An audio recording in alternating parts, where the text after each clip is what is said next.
This week on the Four Rivers Ag Report, the Farm Bureau kept an eye on the Farm Bill, but does the Farm Bill pass the smell test? And what country declare war on the drought? Also, after what Mother Nature has done to us this year, can we ever forgive her? All that and much more on the Four Rivers Ag Report.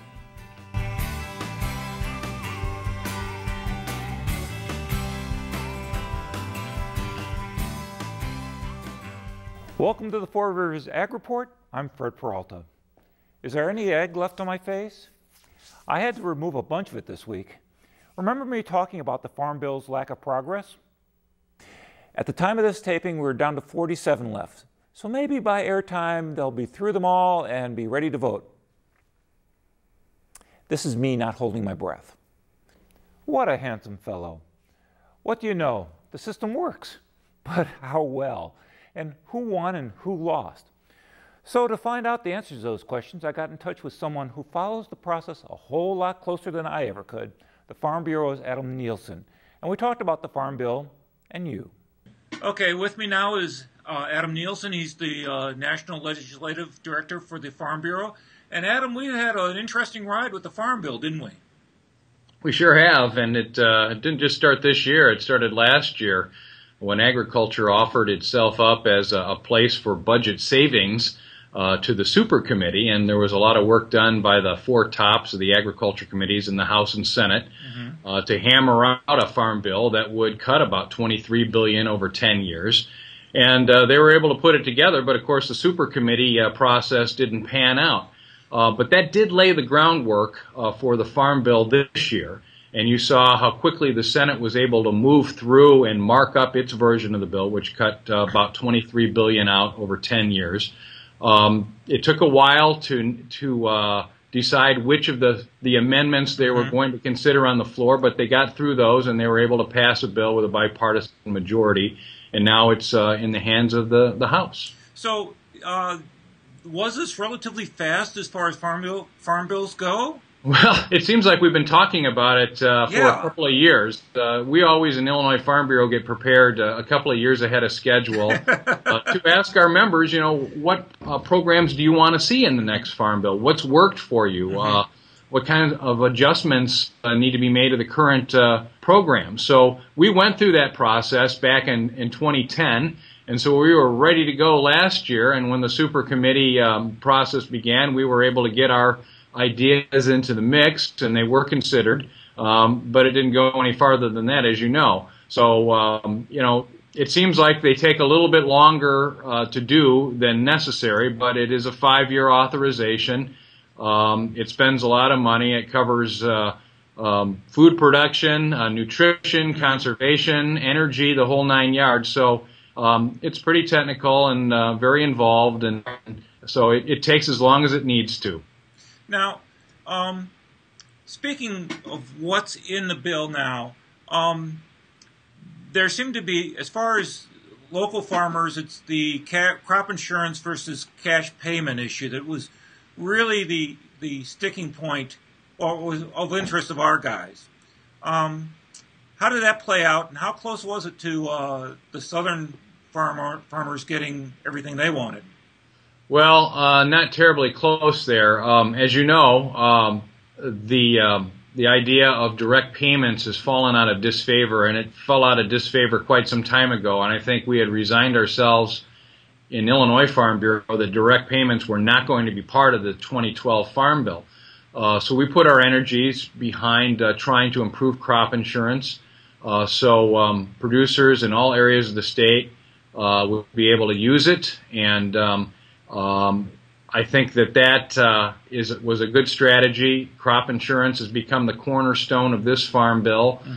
There is a revenue program that will allow farmers to recover from multiple year drops in prices, and that's important. But those programs don't pay if farmers are doing all right, and that's the way a Farm Bill should be designed. And it sounded fair.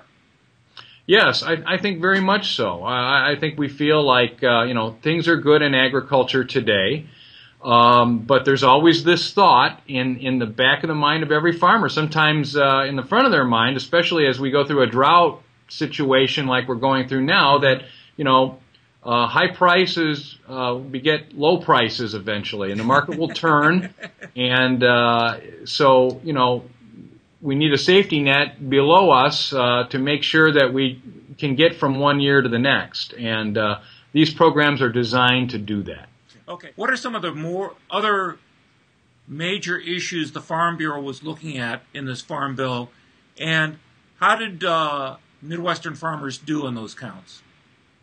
Well, I think in some instances you try to prevent things from happening, and I think we were somewhat successful there in the Senate. There's always going to be a push toward ratcheting down from an income standpoint the eligibility of farmers to participate in programs. There was a proposal from Senator Paul to make it $250,000 of adjusted gross revenue. Right. And so that was defeated quite handily. Mm-hmm. We were a little bit disappointed when our own Senator Durbin partnered with Senator Coburn of Oklahoma to create the first ever means test for a government-sponsored insurance program, crop insurance. You know, we don't have means testing in Medicare. No. But Senator Durbin and Senator Coburn wanted to save some money by reducing the premium support, the discounts that farmers who have adjusted gross incomes over $750,000 would receive. Mm-hmm. Our concern there was that it was setting a precedent that in subsequent farm bills we may see that ratcheted down further. So there's a principle there. We support farmers of all sizes. We don't discriminate against large or small farmers in Farm Bureau. And we're concerned that if you drive some of the bigger farmers out of crop insurance, that would change the risk pool for those who remain. It could conceivably increase premiums, farmers in lower income levels. And so the USDA will examine this policy to see if it does have impact on premiums, if it does have any impact on the administration of the program. And so they will look at it after a year and see if it's any harmful effects of it. But that was a concern of ours. We're always opposed to efforts to label biotech foods. Mm-hmm. Everything that has corn or soybeans in it these days is biotech. That got defeated rather handily, right? Yes, that was another one of those 76, 24, something along those lines, Senator Sanders' amendment. There have been some issues regarding aerial surveillance of livestock farms. There were proposals from Senator Boxer and Senator Johans, and neither one of those received 60 votes for passage. Just a number of amendments that we were keeping our eye on. There was a proposal by Senator Gillibrand to pay for the cuts in nutrition by gutting crop insurance. Again, that was something that lost 2-1. We were very pleased.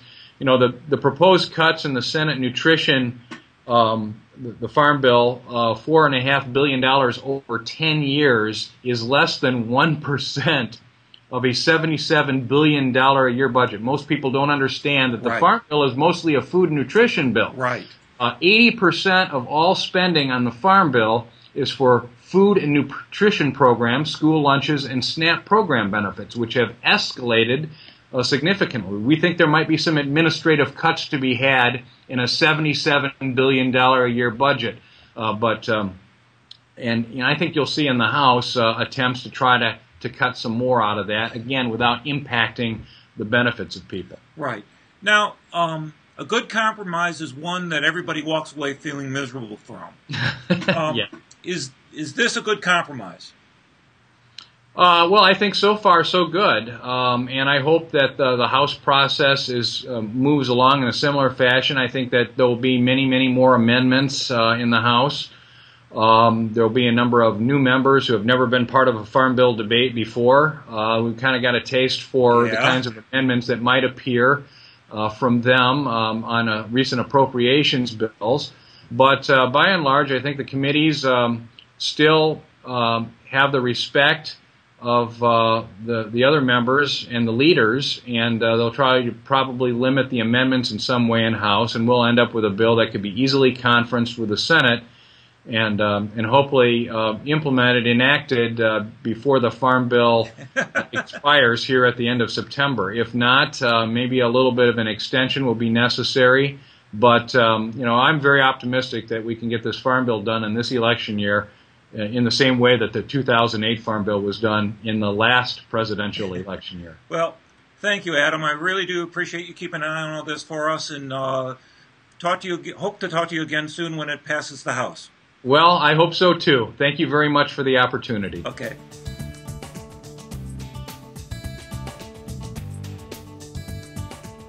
From proof of the obvious to a country taking military action on a force of nature. Here's Monica Becker with the news. Monica?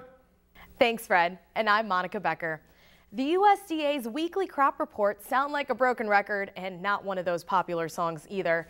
But that song that drives you nuts. Almost no rain to speak of. Bits here and there, but really barely any at all. The statewide average precipitation was 0.04 of an inch. The good news is that our area got more rain than the state average by 1/100th of an inch at 0.05 inches. And with nothing more than a wet washcloth worth of rain, soil moisture levels only got worse. 84% of land statewide reports very short and short moisture levels, both at the topsoil and subsoil levels. In the East-Southeast district, it's even worse. Topsoil is reported at 75% very short, 21% short, and only 4% adequate. Subsoil comes in at 56% very short, 39% short, and only 5% adequate. Corn is reported to be 17% silked statewide and 53 inches in height. Locally, we're at 29% silking and 56 inches in height. Crop conditions report corn statewide at 8% very poor, 14% poor, 41% fair, 33% good, and 4% excellent. Several hundred acres of farmland near Fairfield in rural Wayne County have been scorched on Monday, and not by the sun, but by fire. The fire started in a field full of wheat stubble, and the wind quickly spread it where it destroyed a garage before firefighters could bring it under control. No one was injured, but it serves as a reminder to be careful with all the dry grass around. Speaking of fire, fireworks on the 4th of July may not be the most deadly thing you'll deal with on Wednesday. You'll want to be food safe this summer, and the USDA has some tips. Summer is full of big picnics like the 4th of July when families get together to barbecue. And summer also, with its warmer temperatures, is an ideal time for bacteria to grow faster. So it's important to remember the 4 basic messages of clean, separate, cook, and chill. And with our new Ask Karen app for mobile phones, you have food safety answers at your fingertips, wherever your barbecue may be. When you're cooking out, bring cleaning items with you to keep hands, utensils, and surfaces clean. Use separate plates, utensils, and cutting boards so that juices from raw foods don't contaminate cooked foods. And use a food thermometer to cook foods to safe internal temperatures. It's important to use a food thermometer. You can't tell by looking. Cook hamburgers to 160 degrees Fahrenheit and poultry to 165 degrees Fahrenheit. To chill foods when transporting or storing leftovers, use a cooler with ice or freezer gels. Make sure it's 40 degrees or below. For cold drinks, consider using a separate cooler that you might open more frequently. And don't let food sit out for more than an hour in hot weather. If you don't know how long the food has been sitting out, when in doubt, throw it out.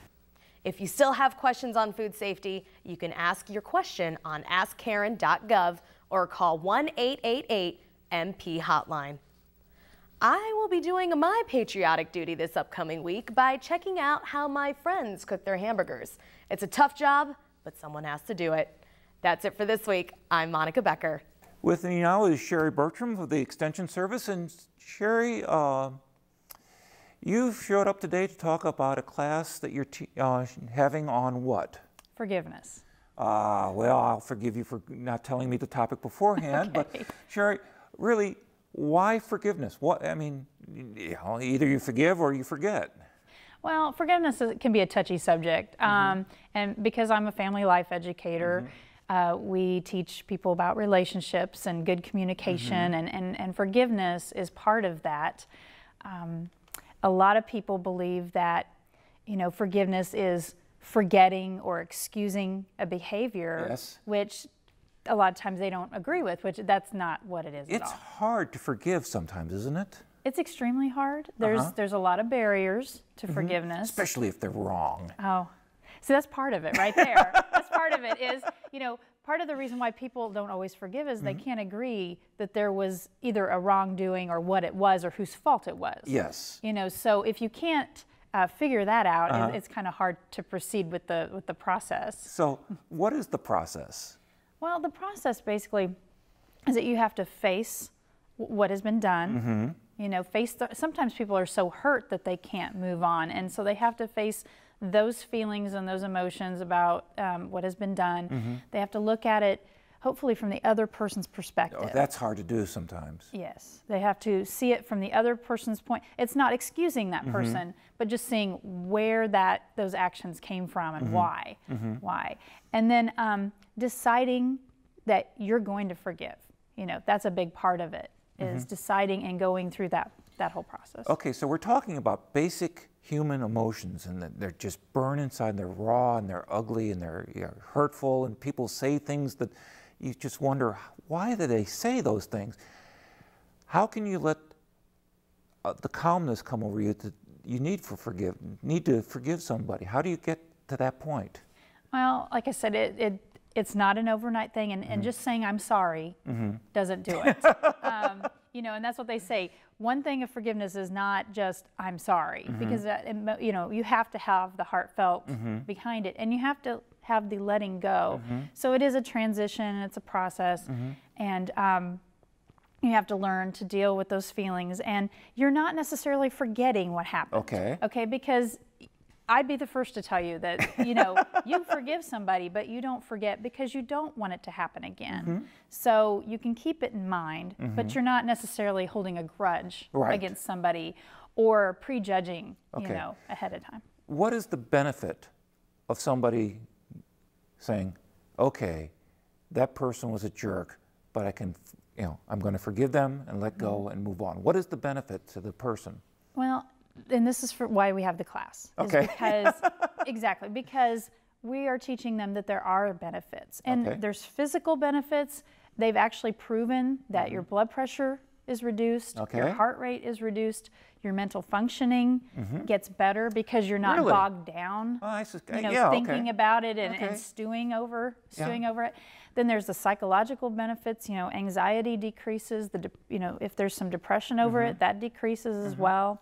And then just socially, there's a lot of social benefits, because when you hold grudges and you're not forgiving, you tend to become a pretty bitter, negative person. And that, doesn't draw a lot of people towards you. Right. So, and so it just reinforces the bad behavior. Exactly. So, if you can let go, and then, people are going to be, you're going to be more positive, and people are going to want to be more around you, and you're not going to be, experiencing loneliness and things that a lot of people like that do. Well, Sherry, you piqued my interest, and I won't forgive you if you don't tell me the dates and the times and how to register. Well, I've got the date here. Okay. It's July 17th, which is a Tuesday, from 9 to 11 here at Eastern at Blair Hall. And it's through the EIU Academy of Lifetime Learning. Right. So Those are fun guys. Yeah, they have great classes. But you have to register by the 9th of July. Okay, so get on it. So you have to call 581-5114, or you can go to their website, which is www.eiu.edu/adult-ed/all.php. Hopefully you can put that out on the screen. I think we'll have it on the screen. Okay. So, Sherry, thank you so much for coming, and I'll forgive you for not bringing this subject up sooner. There. Thank you.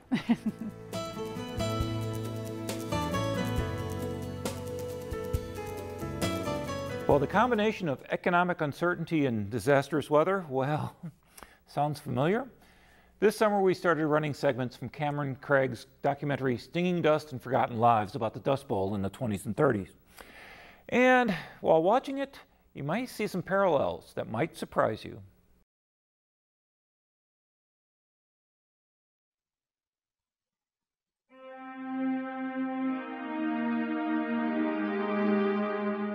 On Black Tuesday, October 1929, the financial support of families, businesses, and farmers abruptly ended.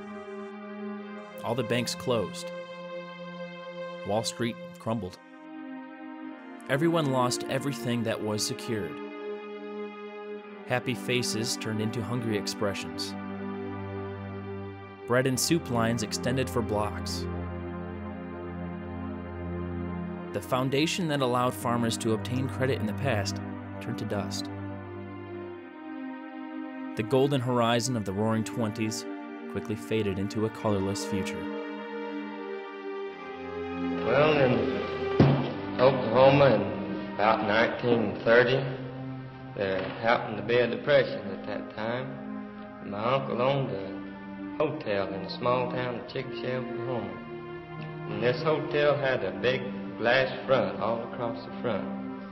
And I used to sit in that hotel many a day and look across the street where people was lined up down the streets with buckets in their hand going to get a bucket of soup for supper. And that's all they had. Every day they was back for another bucket of soup. Well, it was almost our turn to do the same thing until an uncle of mine purchased a farm. We worked on the farm for him for $20 a month. And we done pretty good for about 5 years. Crops failed, and so we sold out and started on the road to Arizona.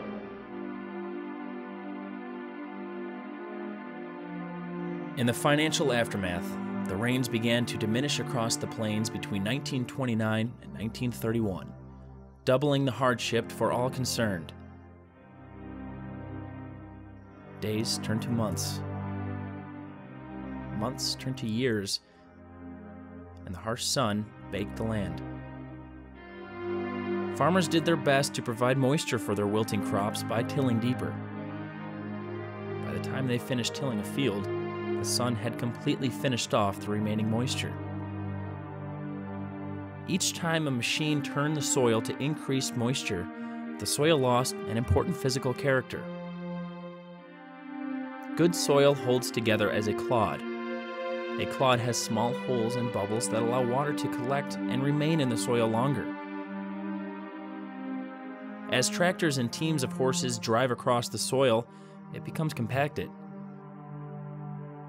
Unlike moist soil, dry soil crushes into a fine powder, unable to absorb moisture when it does rain.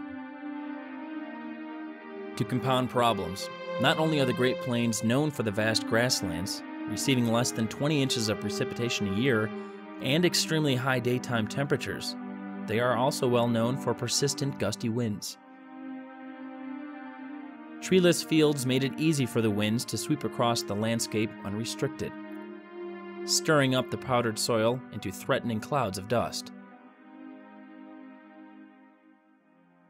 And with me now is Cameron Craig, our good friend from Under the Forward Sky and producer-director of the documentary we've been seeing segments of the last couple of weeks, Stinging Dust and Forgotten Lives. That's right. And Cameron, the Dust Bowl happened in a unique set of circumstances. First you had the economic disaster of 1929, and then you had the weather disaster that followed. That's right. And a lot of people, it was one of those moments that a lot of people just measured their lives from, right? That's exactly right. And when I present this film to my classes, it's very interesting that a lot of the students don't remember or don't even recollect, learning about the Dust Bowl. And they're like, oh, I didn't realize that this was so harsh. It was a harsh time.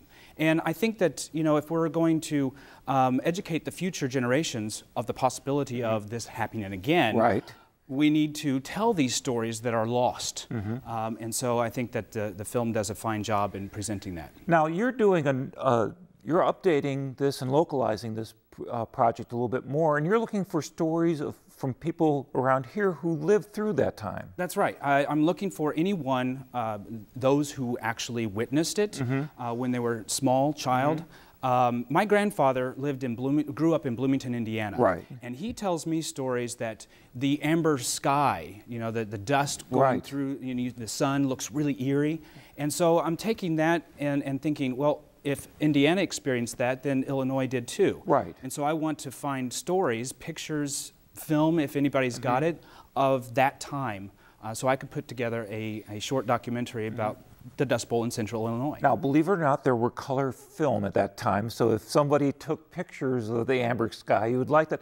Yes. Now, would you take diary entries or? I'll take anything that records any event or what it was like to live during that time. Okay, and that generation is getting up there in years. Yes. So if you know somebody who lived through that, ask them about it in person, and if they remember, contact Cameron. That's right. That's okay, how can they contact you? They can contact me through the email from the station.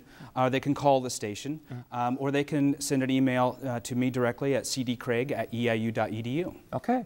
Thank you, Cameron, and good luck. Thank you very much.